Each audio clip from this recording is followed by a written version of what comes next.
సమీర కనిపించకుండా పోలేదు. తన్నెవరో కిడ్నాప్ చేశారు. శ్రీకాంత్ గారు యాక్ట్ చేసిన అబ్జెక్షన్ మై లార్డ్ 7 ఎపిసోడ్స్తో G5లో అవైలబుల్గా ఉంది. కోర్టులో కేసులు వాదించడం మానేసి నోటరీ పనులు చేసుకునే ఒక లాయర్ ఒక బాధితుడి ఆత్మహత్యతో చలించిపోయి మళ్ళీ నల్లకోడు తొడుగుతాడు. ఒక అమ్మాయి కిడ్నాప్ కేసు వెనుకున్న పెద్దల హస్తాన్ని బయటపెట్టి ఆమెకి ఎలా న్యాయం చేశాడనేదే ఈ సిరీస్ ప్లాట్.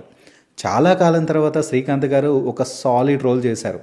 అరుపులు బిల్డప్లు లేకుండా చాలా న్యాచురల్గా ఎమోషనల్గా యాక్ట్ చేశారు. 7 ఎపిసోడ్స్ ఉన్నా ఎక్కడ బోర్ కొట్టదు. ఇన్వెస్టిగేషన్ సీన్స్ అన్నీ క్యూరియాసిటీని మెయింటైన్ చేస్తాయి. ఫ్యామిలీతో కలిసి చూడడానికి ఎలాంటి వల్గారిటీ కానీ బోల్డ్ సీన్స్ కానీ లేవు. హ్యాపీగా ఫ్యామిలీతో చూడొచ్చు. కోర్ట్ రూమ్ డ్రామా మూవీస్ చూసేవారికి స్టోరీ కొంచెం ప్రెడిక్టబుల్గా అనిపిస్తుంది. పవర్ఫుల్ లాయర్, పొలిటీషియన్ బ్యాక్డ్రాప్ ఉన్న విలన్ మైండ్ గేమ్స్ అంత స్ట్రాంగ్గా అనిపించవు. విలన్ పాయింట్స్ని ఇంకా స్ట్రాంగ్గా రాయాల్సింది. సో ఓవరాల్గా చెప్పాలంటే decent and simple court room drama.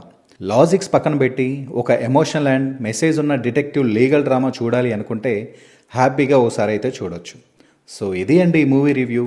ఈ రివ్యూ మీకు నచ్చితే లైక్ చేసి సబ్స్క్రైబ్ చేసుకొని ఫాలో అవ్వండి. Thanks for watching.